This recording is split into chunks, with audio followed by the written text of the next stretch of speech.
Спасибо. Уважаемые дамы и господа, Ladies and gentlemen, APEC CEO Summit is traditionally considered to be one of the most important fora экономическим проблемам.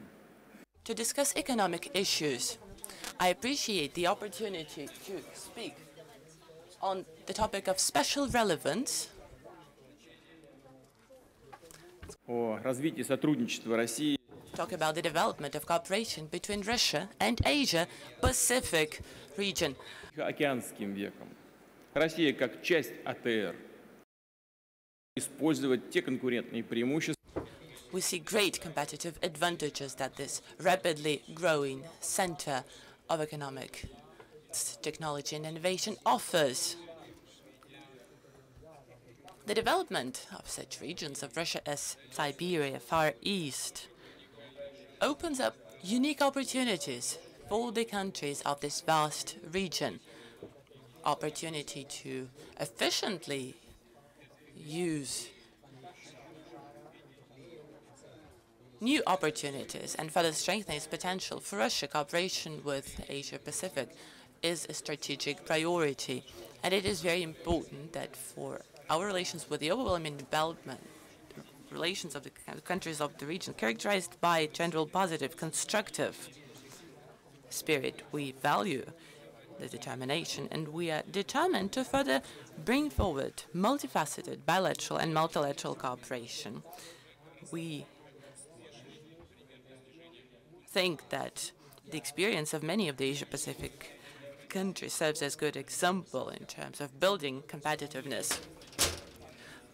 They are at the forefront when it comes to innovation, finance, and investment. And even despite negative financial trends of the past few years have been showing good dynamics with an insignificant drop in growth rates. That said, in order not to be caught in the retracted recession, the countries of the region will need to do important structural reform. It is not by chance that our Chinese friends outlined structural reform as one of priorities for its APEC presidency. Russia is no exception. For us, structural economic reform is a top priority. Today, trade with Asia-Pacific accounts for over 1/4 of all trade volume of Russia and its foreign partners, and we're planning to grow this share to 40%. And we're making specific steps to expand the geography of our exports to increase our share of manufactured and high-tech goods in the trade volume. In the future, we are planning to create a network of accelerated growth rate treasuries with preferential tax treatment and facilitated administrative procedures.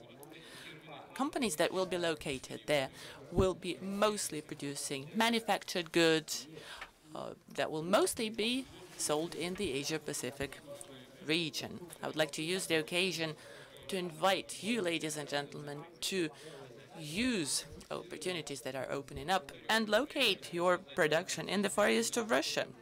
Let me reiterate, we'll do our utmost to create best conducive environment for your work. As compared with 2009, the volume of direct investment from Asia-Pacific to Russia doubled, amounting at the moment almost $9 billion. The volume of Russia investments in Asia-Pacific region is smaller, a little under $1 billion as a result of past year, but we're planning to deal with this disbalance. We hope that the creation of the National Coordinating Center to develop economic cooperation with Asia-Pacific countries will allow to launch new projects, which Russia will be party. First, one of the key partners in the region is China. As part of cooperation with China, we're planning to more actively use national currencies for bilateral settlement. First, transactions with settlement is done in rubles and RMB are taking place as we speak. And we're planning to grow our cooperation in energy. Our experts are currently looking at the opportunities. Russian-Chinese Intergovernmental Commission on Investment Cooperation is operational. Its priority task is implementing investment projects not in energy sector, and this project should be implemented on the principles of mutually beneficial cooperation. Similar format to develop dialogue and practical interaction in investment will be launched with other partners. Economic integration is moving to the forefront of the APEC agenda. We believe that the most important achievement of the Chinese presidency is approving specific steps to create future free trade area in Asia-Pacific. This format should take into account interests of all the stakeholders, in businessmen in the first place, and take into account peculiarities of our economies, the difference in the development levels. Future Asia-Pacific free trade area will have to interact with other major regional integrational unions. In that respect, let me remind you that as of January 1st, 2015, Eurasian Economic Union will become operational. It consists of Russia, Belarus, Kazakhstan, and Armenia. That's in the process of accession at the moment. We're seeing a new high-capacity regional market emerging based on WTO rules with unified rules, free from barriers impeding free flow of capital, goods, or labor. It opens up great opportunities for cooperation, for technological exchange and investment. One of the strategic goals of the Union is to participate very actively in the integration processes that are underway in the Asia-Pacific region, and I'm sure many of our Asia-Pacific colleagues will be interested in such cooperation. The Union is already negotiating free trade area with Vietnam. We are open for such specific dialogue with other economies of the region. Ladies and gentlemen, the CEO Summit brought together captains of industries from the region. Some already have experience working in Russia. Others are just looking into opportunities. Therefore, let me touch upon subjects that are traditionally of concern for investors. Long-term priorities for a country's development remains unchanged. Macroeconomic situation in Russia remains stable. It is one of our big achievements, something to value and treasure. We'll be pursuing balanced and very cautious fiscal policy. Public debt will not be growing. We're planning to limit it to a safe level where we can control it under 15% of GDP, that is. We know that today our national currency is experiencing serious fluctuation. That said, financial authorities are taking the necessary step. CBR continues targeting inflation, will continue doing so in the future. Central Bank of Russia is clearing up balances in the banking sector. It is a long due step, and I believe investors understand that steps to rehabilitate financial system are needed. What's important is that our fundamentals in terms of golden currency reserves and balance of payments remain at good level. That allows us to control the situation without taking any extraordinary emergency steps. Let me reiterate, we are not planning to introduce any restrictions on the capital flow. We're also giving a lot of attention to creating conducive business environment, introducing best practices of working with investors, both at the regional municipal level. Most importantly, investors and businessmen themselves, including foreign ones, are seeing positive changes.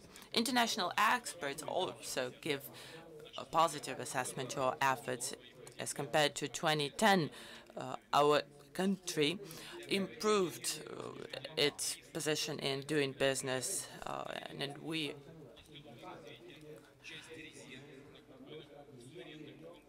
in order to attract investors, to reduce risks, to co-finance projects, we are planning to use existing development institutes and some of the reserves that we have accumulated in sovereign funds, for instance, National Prosperity Fund. We are also expanding access to lending, to loans. We are finalizing project finance mechanism that will be used to finance long-term projects next year. Industry Development Fund will be introduced that will be providing initial financing for enterprise. When it comes to infrastructure, we're planning to do serious investment in modernizing Baikal-Amur Highway and Trans-Siberian Railroad. It will be the foundation of intercontinental bridge from Asia to Europe. At the same time, we are modernizing ports in the Far East. We will be introducing global positioning system technologies, GLOBALS technologies, to better manage rail traffic.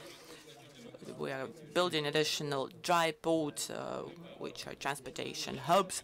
All of that will facilitate transit transportation. In addition to that, we're developing infrastructure of the Arctic sea route. We're turning it into a modern, safe, and competitive transportation corridor. Cargo directed to Asia-Pacific region will be transported through this corridor. We are also suggesting to partners to cooperate in building energy and telecom infrastructure. These areas of work remain priorities for the entire Asia-Pacific region, and if we join efforts, I'm sure we'll find many synergies. By the way, when it comes to sensitive areas such as energy, Russia's been showing great degree of openness to investments. Let me remind you that about Sakhalin oil and gas projects, the share of our Japanese partners in Sakhalin-1 amounts to over 30%, in Sakhalin-2 over 22%. We also signed contracts with our Chinese friends to build infrastructure for the supply of natural gas. We're also considering opportunities for our partners to enter into large extraction projects. The geographic position of Russia in the Eurasian space puts it in a unique position of a link between Western and Eastern civilizations. We're planning and we're determined to become a more prominent member of the Asia-Pacific region. We're building cooperation with all the Asia-Pacific countries. We are prepared to actively participate in the creation of free trade system and economic investment cooperation. We're open for dialogue, discussions, for practical cooperation, to implementation of joint programs in Asia-Pacific, and we welcome all the businessmen from the region. We want you to come and succeed. Opportunities are endless. In conclusion, allow me to invite you to the next St. Petersburg Economic Forum. Next year, it will be taking place in June 18 to 20 in St. Petersburg, and I hope we will continue substantial dialogue and agree on new, interesting, large-scale projects. With that, I thank you for your attention.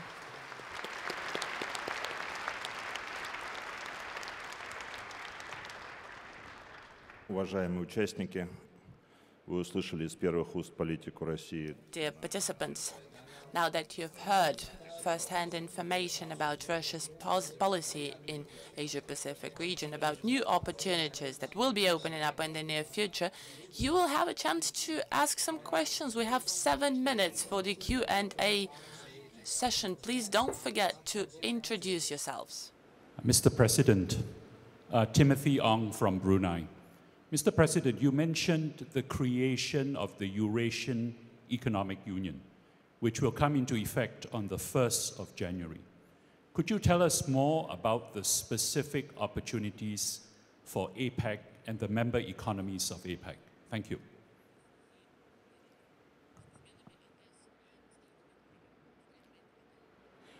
Мы много раз об этом говорили, это один из наших.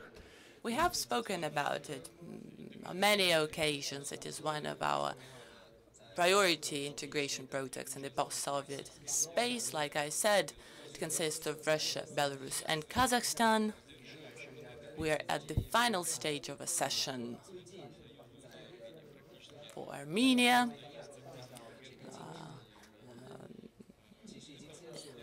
The accession agreement has been signed. The figures I'm about to share with you will probably not be as impressive for China as they for us, but we're talking about a market with a capacity of 107 million people. Russia and Kazakhstan have huge raw material reserves, offer great transportation infrastructure. If we look at Belarus, that offers you a favorable, geographically close to the European Union position. The potential is great, but most importantly, the principles of work of this union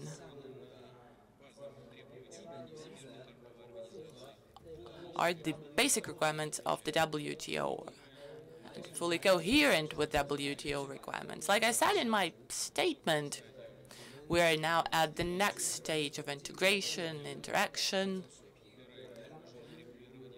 We're lifting altogether customs barriers between Union member states, offering free flow of capital, services, labor force.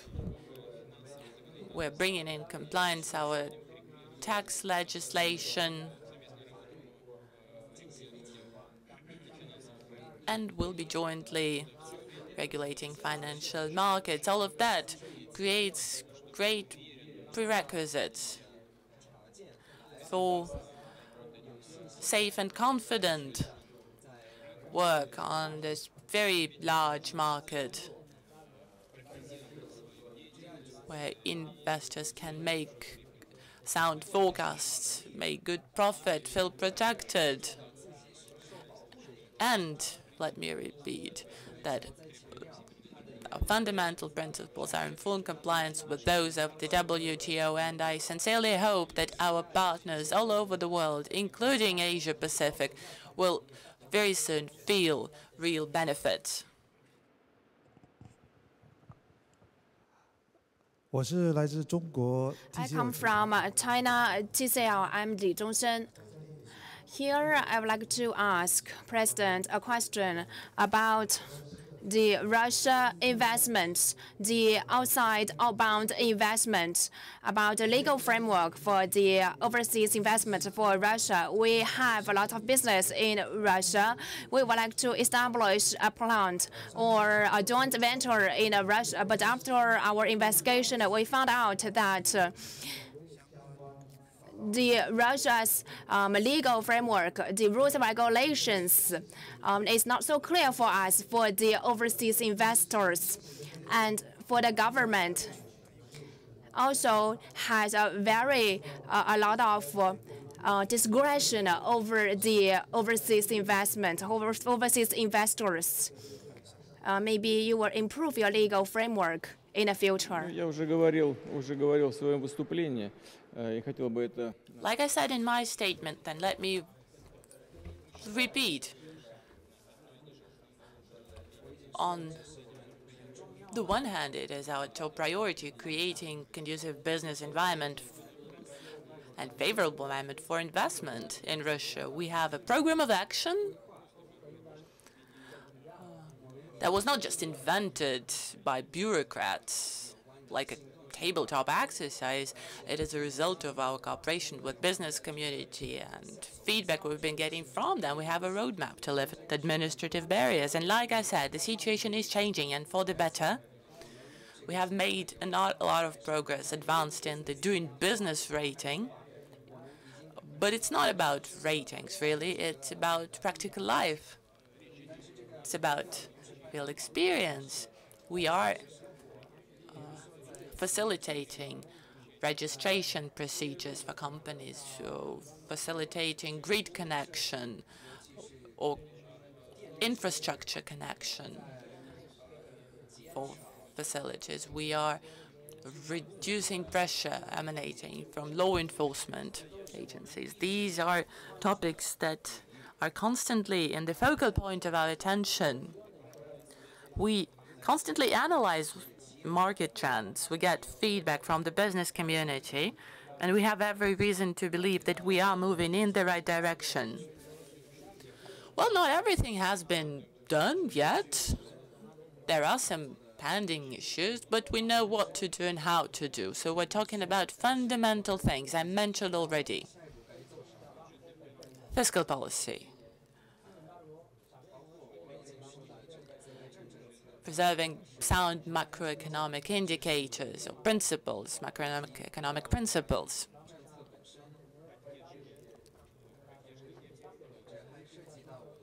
About the board of exports. We're just making first steps along the way, but we know the direction. So if you want to come and work in Russia, you will get a chance to be present not only on the Russian market, but to reach out to third countries' markets through Russia. So it's a broad range of issues, and we're constantly monitoring the situation. We are in touch with the business community and will continue improving all the relevant mechanisms. Your Honorable President Putin, I come from the Chamber of Commerce in Beijing. We have about over 200 enterprises in our Chamber of Commerce who are engaged in the mining and oil and gas business. In October, with the visit from the high-level government, we also went to Russia. We will invest in Russia. We will establish our laboratories, including pumps in Russia. But I have a question. The president also said RMB can be exchangeable with Russia, but for the liquidity, I went to Russia last year, but the liquidity is not so great. Maybe in the future, can we settle the RMB with the Russia currency? Вы затронули очень важный вопрос. The question you're asking is very important. It has to do both with global energy and global finance. I believe that settlement in national currencies between such partners as Russia and China is a very promising area of work, which will help find new opportunities in bilateral trade and significantly impact global finance and energy markets. One of the projects we're considering at the moment is Chinese partners participating in one of our large extraction and production companies, and settlements will be done in RMB. Of course, we need to understand how we're going to be using the resources that Russian partners will get. I'm referring to RMB, in which the payment will be made, but I think Chinese economy generates enough goods that are in great demand on the Russian markets, so settlement in RMB is not impossible. Russian ruble also offers its advantages, as it's a freely convertible currency. Like I said, we're not planning to introduce any restrictions on capital flows. Due to speculations, we are seeing fluctuations of our exchange rate, but I'm sure they will stop in the near future due to efforts taken by the Central Bank of Russia. By the way, the situation on the currency, foreign exchange market of Russia we're witnessing at the moment are not linked to economic fundamentals by no means. The situation will balance out, and it's just short-term fluctuations.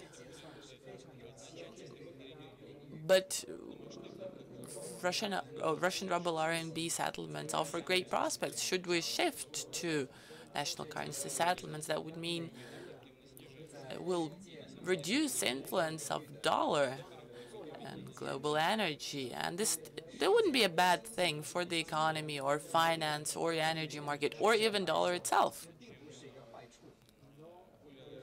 Because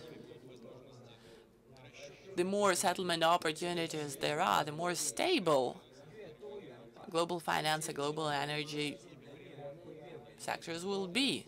At the end of the day, it might have positive impact on the dollar itself as a global reserve currency.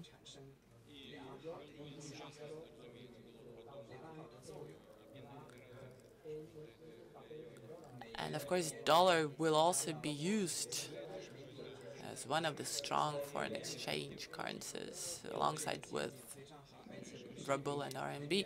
And as to bilateral currency settlement, well, it is a question of the near future, I believe. I'm ready to take 3 more questions from sectors 1, 2, and 3. Any person, really.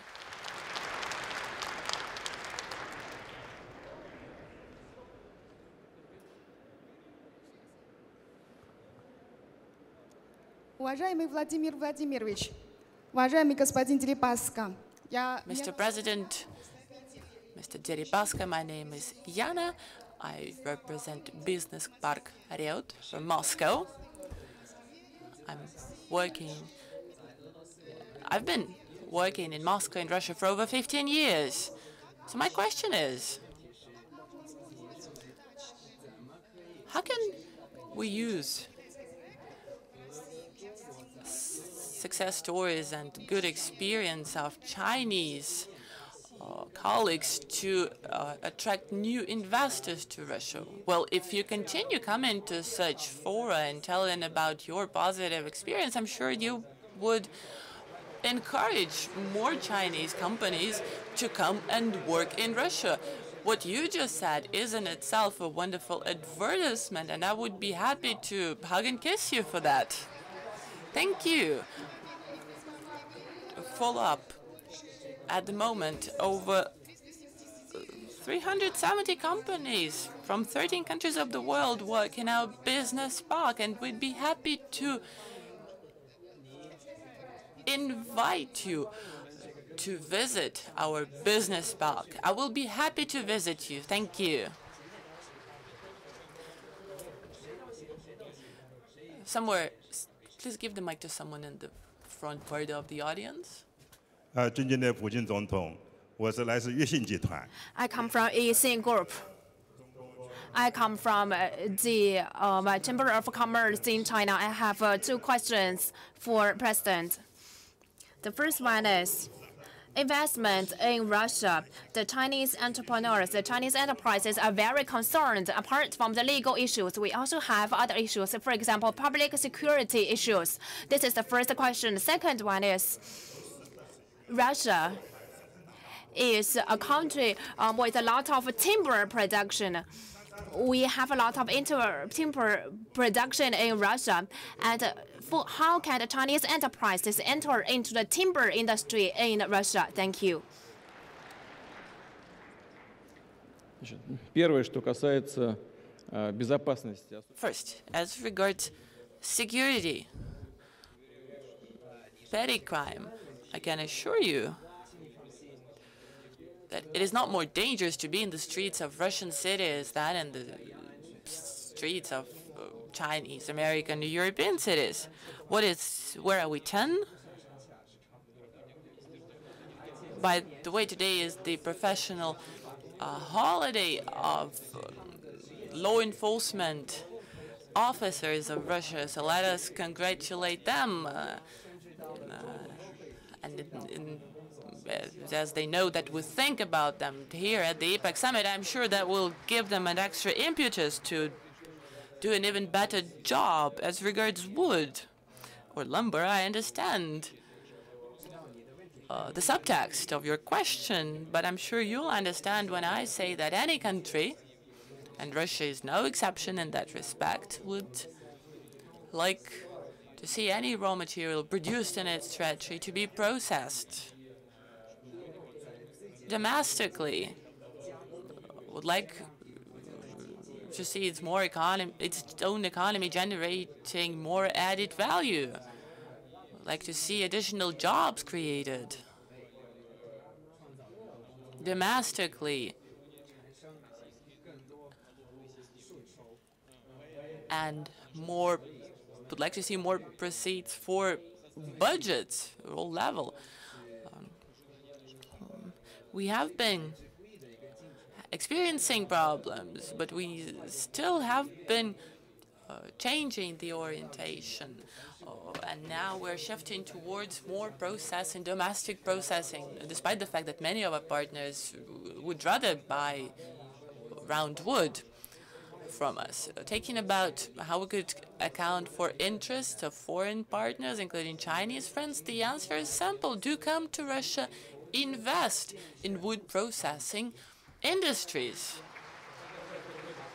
And a question from that sector, please. A lady. Да-да, завершающий. Honorable President Putin, my name is Diane Wang. I'm the founder and CEO of DHgate in China. We are doing the B2B cross-border e-commerce, helping the SME in the world to do the global trade through e-commerce. So we care about the regional cooperation. So my question is, we all know that regional cooperation has been always the centerpiece of APEC activities. So how do you evaluate the existing status of it and the prospects of its future development? Thank you.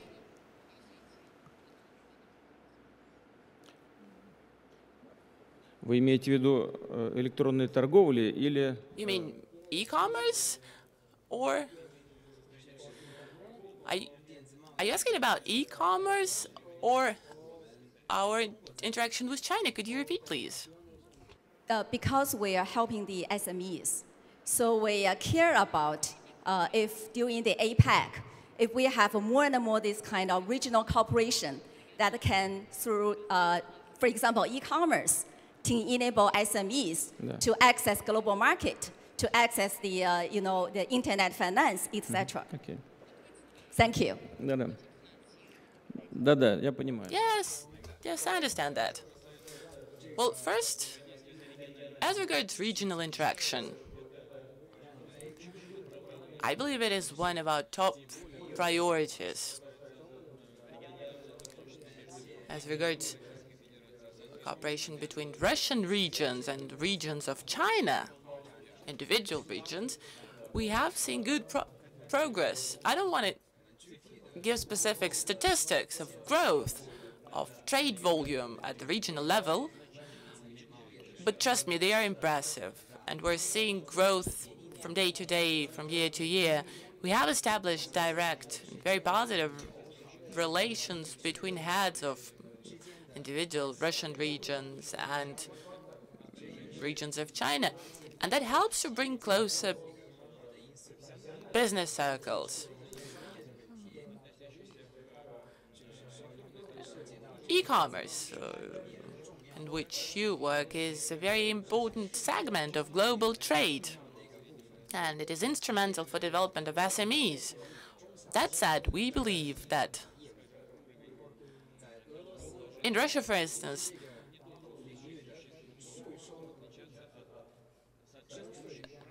taxation for SMEs should not be any dramatically different from tax levels in other countries. I understand what you're hinting at. At the moment, debate is underway about taxation levels in Russia for e-commerce.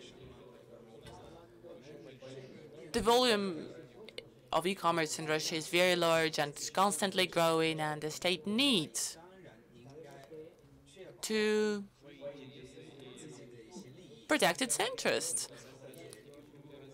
And fiscal policy should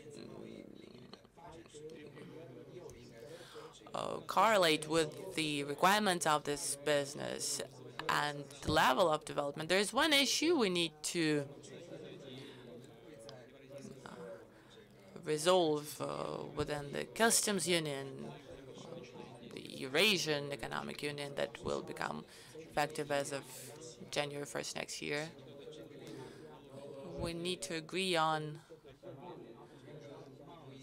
taxation level for e-commerce should be synchronized.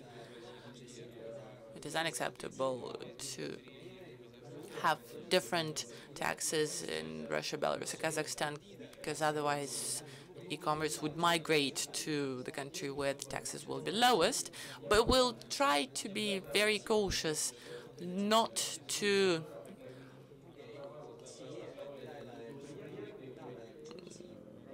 endanger businesses, to make any blows, but at the same time take into account the interests of the state. We'll timely inform the business community, will start an open, free debate at the level of parliaments of Russia, Belarus, Kazakhstan. I need to vacate the room for colleagues who are waiting. I would be happy to stay and talk and discuss very many questions with you. I'm sure you have many questions to ask, and with that I thank you for being interested in talking to me as representative of the Russian Federation. You're all welcome to come and visit us in Russia. Thank you and all the best.